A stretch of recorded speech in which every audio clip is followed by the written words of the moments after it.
Selamat pagi Bapak Ibu Saudara-saudari yang dikasihi oleh Tuhan Yesus Kristus. Berjumpa kembali di dalam doa pagi GKI Samanhudi 2 November 2023. Sebelum bersama-sama kita mendengarkan firman Tuhan, mari kita satukan hati di dalam doa, mari kita berdoa. Tuhan yang mengasihi kami, terima kasih karena Engkau memberkati dan menyertai kami. Terima kasih untuk hari yang baru yang Tuhan berikan dalam hidup kami. Hari ini kami boleh melihat sekali lagi cinta kasih Tuhan dalam hidup kami. Terima kasih karena Engkau membangunkan kami. Oleh sebab itu ya Tuhan, sebelum kami melakukan serangkaian aktivitas kami, mari berkata-katalah atas kami ya Tuhan, karena kami anak-anak-Mu di tempat ini bersedia untuk mendengarkannya. Di dalam Kristus kami berdoa dan bersyukur. Amin. Bapak Ibu saudara-saudari yang terkasih, firman Tuhan pada pagi hari ini diambil dari Roma pasal 2 ayat 17 sampai dengan 29. Demikian firman Tuhan. Jika engkau menyebut dirimu orang Yahudi dan bersandar kepada hukum Taurat, bermegah dalam Allah dan tahu akan kehendaknya, dan oleh karena diajar dalam hukum Taurat dapat menilai mana yang baik dan mana yang tidak. Dan jika engkau yakin bahwa engkau adalah penuntun orang buta dan terang bagi mereka yang di dalam kegelapan, pendidik orang bodoh dan pengajar orang yang belum dewasa, karena dalam hukum Taurat engkau memiliki perwujudan hikmat dan kebenaran. Lalu bagaimana engkau yang mengajar orang lain? Tidakkah engkau mengajar dirimu sendiri? Engkau yang mengajar jangan mencuri, mengapa engkau sendiri mencuri? Engkau yang berkata jangan berzina, mengapa engkau sendiri berzina? Engkau yang jijik terhadap segala berhala, mengapa engkau sendiri merampok rumah berhala? Engkau bermegah atas hukum Taurat, mengapa engkau sendiri menghina Allah dengan melanggar hukum Taurat itu? Seperti ada tertulis, sebab oleh karena kamulah nama Allah dihujat di antara bangsa-bangsa lain. Sunat memang ada gunanya jika engkau menaati hukum Taurat. Namun jika engkau melanggar hukum Taurat, sunatmu tidak ada gunanya lagi. Jadi jika orang yang tak bersunat memperhatikan tuntutan-tuntutan hukum Taurat, bukankah ia dianggap sama dengan orang yang telah disunat? Dan orang yang secara lahiriah tak bersunat, tetapi melakukan hukum Taurat akan menghakimi kamu yang mempunyai hukum tertulis dan sunat tetapi melanggar hukum Taurat. Sebab orang Yahudi sejati bukanlah orang yang lahiriah Yahudi, dan sunat sejati bukanlah sunat yang dilakukan secara lahiriah. Tetapi orang Yahudi sejati ialah orang yang tidak tampak keyahudiannya, dan sunat sejati ialah sunat di dalam hati, secara rohani, bukan secara harfiah. Pujian bagi orang seperti itu datang bukan dari manusia, melainkan dari Allah. Demikianlah firman Tuhan. Yang berbahagia adalah setiap kita yang bukan hanya menjadi pendengar firman, tetapi senantiasa menjadi pelaku-pelaku firman Tuhan. Bapak Ibu saudara-saudari yang terkasih, pada suatu hari ada seorang gadis buta yang sangat membenci dirinya sendiri karena kebutaannya itu. Tidak hanya terhadap dirinya sendiri, tetapi dia juga membenci semua orang kecuali kekasihnya. Kekasihnya ini selalu ada di sampingnya untuk menemani dan menghiburnya. Dia berkata akan menikahi gadisnya itu kalau gadisnya itu sudah bisa melihat dunia. Nah, pada suatu hari ada seseorang yang mendonorkan sepasang mata kepada gadisnya itu, yang akhirnya dia bisa melihat semua hal, termasuk kekasih gadisnya itu. Kekasihnya bertanya kepada gadisnya itu, "Sayang, sekarang kamu sudah bisa melihat dunia. Apakah engkau mau menikah denganku?" Gadis itu terguncang saat melihat bahwa kekasihnya itu ternyata buta.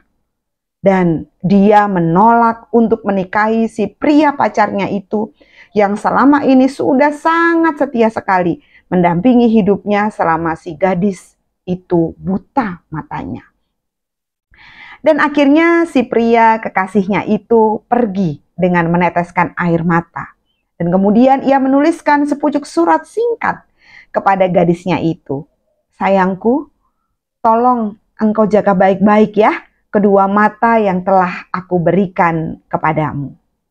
Bapak Ibu saudara-saudari yang dikasihi oleh Tuhan Yesus Kristus, kisah tadi bukan hanya menceritakan tentang seorang gadis yang tidak tahu berterima kasih, akan tetapi juga menceritakan seorang gadis yang tidak tahu diri, Ia tidak sadar siapa dia sebelum ini.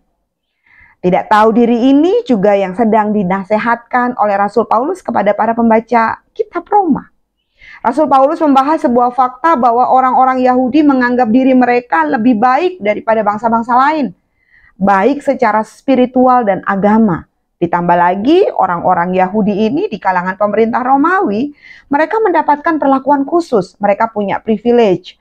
Beberapa perlakuan khusus yang diberikan pemerintah Romawi kepada orang-orang Yahudi adalah mereka tuh diizinkan memiliki pengadilan dengan peraturannya sendiri. Terus kemudian, di antara negara-negara jajahan Romawi, tentu orang Yahudi menjadi sangat tidak disukai karena hak-hak istimewa ini. Pemerintah Romawi sangat menghormati ketaatan orang Yahudi akan hari Sabat. Dan dengan demikian muncul ketetapan bahwa orang Yahudi tidak dapat diundang untuk memberi kesaksian di pengadilan pada hari Sabat. Dan apabila pemerintah Romawi membagikan dana bantuan pada hari Sabat, maka orang Yahudi diperkenankan mengambil pada hari berikutnya. Dan yang cukup membuat bangsa-bangsa lain menjadi semakin tidak menyukai orang-orang Yahudi adalah orang-orang Yahudi ini bebas dari wajib militer yang wajib diikuti oleh bangsa-bangsa yang bukan Yahudi. Jadi dapat dibayangkan kan kebencian dan kemarahan bangsa-bangsa lain kepada orang-orang Yahudi. Ditambah lagi mereka kelompok orang-orang yang tidak mau bergaul dengan yang lain. Mereka sangat eksklusif. Hak-hak istimewa inilah yang kemudian membuat orang Yahudi juga merasa berada di atas angin. Ia merasa paling benar dan paling hebat. Ia merasa sunat yang dimilikinya adalah yang paling hakiki dan benar. Dan kepada orang-orang Yahudi yang Kristen, Rasul Paulus mengingatkan bahwa kalau orang-orang Yahudi itu memiliki banyak privilege, ingat bahwa privilege itu pertama-tama karena Tuhan yang memberikan keyahudiannya itu kepada mereka. Mereka bukan menjadi Yahudi karena kehebatan mereka, sehingga mereka dapat privilege, dapat hak-hak khusus. Bukan. Mereka menjadi Yahudi, kemudian baru mendapat privilege itu pertama-tama karena Tuhan yang memberikan. Oleh sebab itu, kudunya sunat yang dihayati bukan hanya sunat lahiriah yang menandakan simbol kedewasaan secara fisik pula. Akan tetapi sunat hati yang kemudian membuat mereka menjadi dewasa di dalam berpikir. Dewasa dalam berpikir itu bukan hanya sibuk menunjukkan identitas sebagai orang Yahudi, tetapi menghidupi jati diri sebagai umat Allah. Dan bagi kita sekarang ini, apa dan bagaimana menghidupi jati diri sebagai umat Allah itu?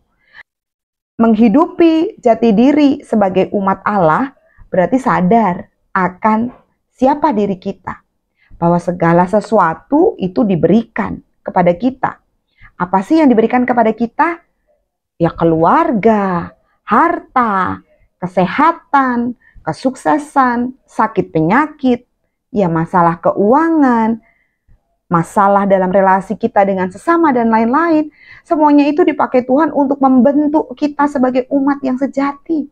Semuanya itu dipakai untuk supaya kita memiliki kedewasaan di dalam hati dan penghayatan iman kita sebagai umat Allah.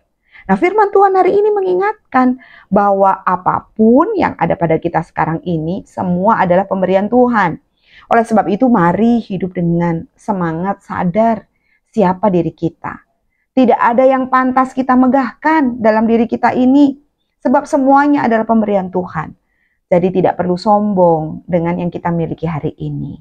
Sebab suatu hari nanti, kalau Tuhan ambil semua, ya selesai sudah. Bapak Ibu, saudara-saudari yang dikasihi Tuhan Yesus Kristus, mari lihat apa yang sudah Tuhan berikan di tangan kita. Dari sanalah kita semakin menyadari bahwa tidak ada yang layak untuk disombongkan. Tidak ada yang layak yang bisa kita gunakan sebagai sarana untuk menepuk dada kita. Untuk menunjukkan kehebatan kita. Kiranya Tuhan menolong kita untuk tidak menjadi seperti gadis yang buta tadi. Yang tidak sadar akan keberadaan dirinya. Amin. Tuhan menolong kita. Mari kita berdoa. Bapa yang mengasihi kami, terima kasih karena Engkau mengingatkan siapa diri kami. Semua yang ada pada kami adalah pemberian Tuhan. Oleh sebab itu, kiranya Tuhan yang menolong kami. Sekiranya kami sedang menghadapi sakit penyakit, keluarga kami sedang terbaring lemah, Tuhan, Engkau yang menolong kami. Engkau yang memberikan kekuatan pada kami. Dan biarlah ini boleh semakin menunjukkan bahwa kami yakin Tuhan tidak meninggalkan kami. Dan saat ini jika kami sedang menghadapi pergumulan akan pekerjaan kami, Tuhan, kami mau percaya bahwa pekerjaan kami ini pun datangnya dari Tuhan. Sekiranya kami menghadapi pergumulan terkait dengan relasi dalam keluarga kami, Tuhan, kami tahu ini semua adalah cara Tuhan untuk menunjukkan bahwa Tuhan hadir dalam setiap langkah kehidupan kami. Terima kasih Tuhan. Dan kami bersyukur karena kami memiliki Allah seperti Engkau, Allah yang tidak pernah meninggalkan kami. Di dalam Kristus kami berdoa dan bersyukur. Amin. Bagi Bapak Ibu yang memiliki pergumulan khusus dan ingin didoakan, bisa menghubungi rekan-rekan pendeta di nomor berikut.